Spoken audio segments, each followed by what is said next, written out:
эркектердин өкмөтү деп тиги жаңағы үйүнө жазып алгыла. Добушум каршы болчу, мен коллегаларым заа берип коюптур, мен жетпей калдым.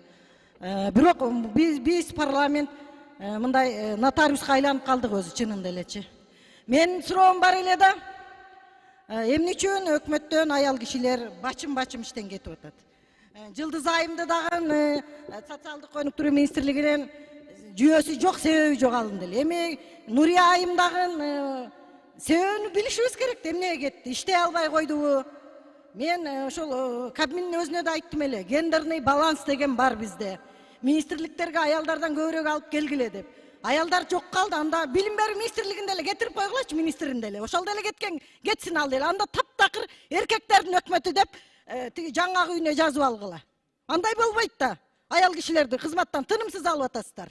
Өкмөт мүчөлөрү аялдардан болсун дейбиз, тескери болот да.